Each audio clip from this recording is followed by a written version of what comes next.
Hey there guys and girls, in today's video I'm looking at the budget entry level IEM, the IKKO OH300 dynamic in-ear monitors. Let's get it!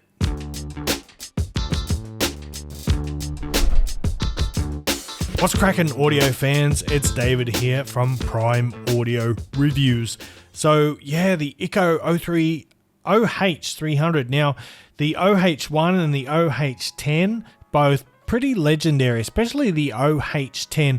Now IKKO has a tendency to deliver a sort of a more fun sound signature. They're not all about that strict hum and curve. They're not all about that, you know, neutral with a sub bass boost. They just like to throw a bit of fun, and one thing they do exceptionally well is their soundstage. And well, if you want to know if this one continues that tradition, you got to keep on watching. But let me tell you some stuff about it. So the price is $49. So we're in that entry level, we're in that sort of, yeah, almost, you could call it a budget IEM. And inside of here we've got a single 10mm liquid crystal composite diaphragm or driver. The impedance is 32 ohms, sensitivity is 108 dB, meaning it is an efficient IEM and it doesn't require any special source. So you can run this straight out of a mobile phone or a low powered dongle DAC, no worries. So let's have a look at the IEM itself now. And there they are, and it's got a pretty unique design physically, and not only is it unique, it's a bit special actually.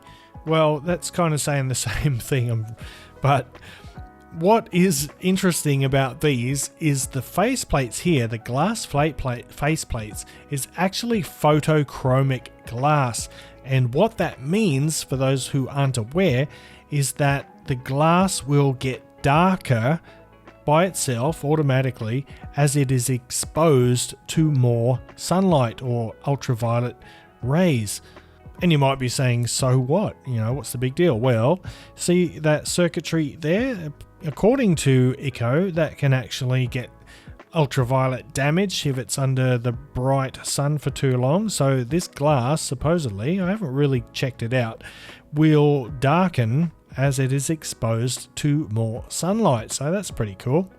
Apart from that, it's a pretty standard shell design. You've got acrylic shells there, probably 3D printed, it didn't specify. Aluminium nozzles with a mesh cover there, protective cover, and the shrouded or hooded 0.75mm connectors. Now in terms of comfort, these are very good, which should be no surprise. Most IEM, the major ones, have got that all sorted out now. So yeah, nice and comfortable. I think they look pretty cool. But let's dive into the sound now. And like I said, IKKO, they tend to add some fun to their tuning. This one continues that trend. It has a V-shaped sound signature, not a huge V, like a light V-shaped sound signature. It's very clean and it's dynamic. Bass lovers will appreciate the meat in the low frequencies, and like the OH1 and the OH10, this latest model does have a very good soundstage.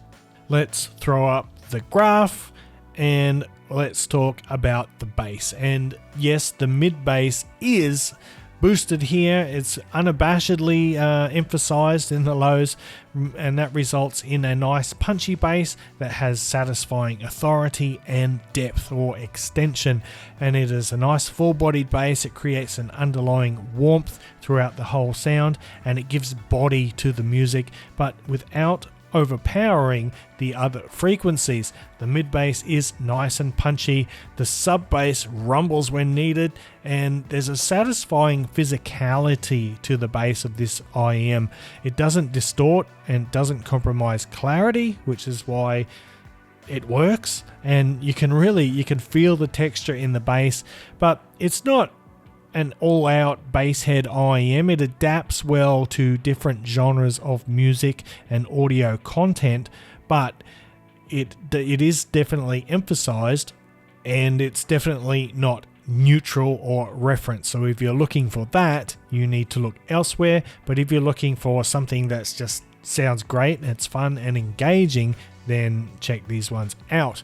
Now moving on to the mid-range, I did say it's a slightly or a light V-shaped sound signature. That means the vocals and instruments in the mid-range are slightly pulled back. They're not, I wouldn't call it recessed, they're just pulled back a little bit. They're not right up front and in your face, and that gives the sort of, it makes a more neutral stage position, so it's not really close and intimate to the listener.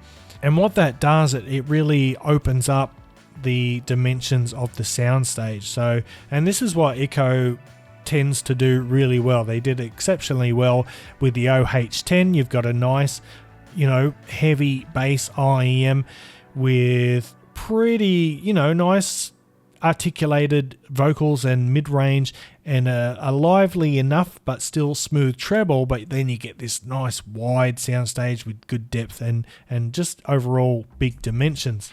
And that's what you're getting here as well. Like it's not as resolving as the OH10, which is a hybrid. This is just a single dynamic driver IEM, but it is about a third of the price, and that's where the value really comes in. By the way, I forgot to show you the cable. That is the cable right there. Now this is a high purity single crystal copper cable, so it's not silver plated copper like most these days. It's a pure copper cable, and it looks like that. It handles quite well, although the preformed ear hooks have a rather aggressive shape to them, so it does get a little bit tangly sometimes above the Y split, but overall it's a pretty decent cable. Now when it comes to the treble, the lower treble is somewhat emphasized, as are the upper mid-range. There's a bit of a boost there in the presence region, or the pinna gain some people like to call it, and that counterbalances the weight of the bass really nicely. And in addition to the slightly pulled back mid-range, that treble is able to come forward but not really be boosted that much, so you're still getting a nice smooth treble response. It has got a little bit of energy and a little bit of sparkle there, but it's not a particularly forward treble, but it doesn't need to be because the mids aren't right in your face. And let's finally talk about the soundstage and technicalities. Well, I've already said the soundstage is expansive. It is a really nice soundstage. It's got pretty solid, precise imaging, so you get good positional cues within the stage. The size or the dimensions are larger than average, and it's a pretty stable stage as well. It's got a nice center image. The notes have good density, so they're not wishy-washy. They feel solid, like you could reach out and touch them. Moreover, this IEM has excellent detail retrieval, which is a little bit unusual for a bass emphasized IEM, but IKKO has done a great job here. So there's loads of detail there. Even micro details are pretty strong on this one. Overall, it is a very solid IEM. I'm going to do a couple of quick comparisons. First, I will pull in the 7 Hz Sonus. Now this is one of my favorite sub 100 IEMs at the moment. It is a little bit more expensive. It is like $79 I think compared to $49 for the OH300. Let's get rid of that horrible ribbon cable. I don't know why they did that. But anyway, that's the IEM. So to compare the sound of these two IEMs, the IKKO, the OH300, it definitely has more mid-bass and more lower mid-range presence. That means it's got more body and fullness in the lows, and in the highs as well, it's got a bit of an extra lift in that pinna gain area, and that gives it a very dynamic sound. So you've got these nice extended lows, you've got these nice bright highs, but not too bright to be sharp, and then you've got a lively but smooth treble as well. In comparison, the Sonus has got a more neutral bass. It's got a sub bass elevation, but it's got more neutral mid bass and neutral mid range, and then it is a bit smoother in that upper mid range and the treble area. So they both sound quite different. They're both actually very fun, despite the differences in the tuning. I would consider both of these kind of fun to listen to. The Sonus is a little bit more serious. The OH300 is just like, come on, let's go. But they are both fantastic IEMs. Next, let's pull in the Simgot EW200 and we'll remove the cable there. It's a pretty decent silver-plated cable. Now this one is cheaper than the IKKO. It's like, what is it?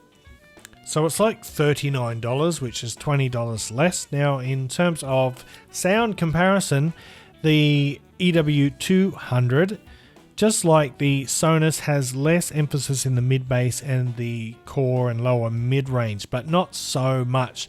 The EW200 has a little more fullness than the Sonus, but still less than the OH300.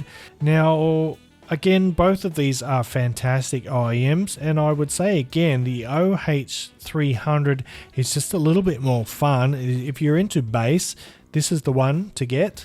So if you're a bass head or leaning towards anywhere that direction, you want to get the OH300. But if you are looking for something a bit closer to sort of neutralish, the EW200 is an excellent IEM, especially for the money. But so to sum up, the IKKO OH300, I actually really enjoy these. These are great, especially like if you are out and about in public. If you're on public transport or in a car, on a motorcycle, or walking through a noisy mall, the extra bass in these it's really satisfying. You can hear the bass guitars, you get that thump from the kick drums. It's really fun. And I think for, $49, this is a really excellent buy. And with that said, I'm going to wrap it up there. So thanks for watching. If you liked it, give it a thumbs up, Parfam Audiophile style. If you're new here, consider hitting that subscribe button before you go. And until next time, I'll see you later.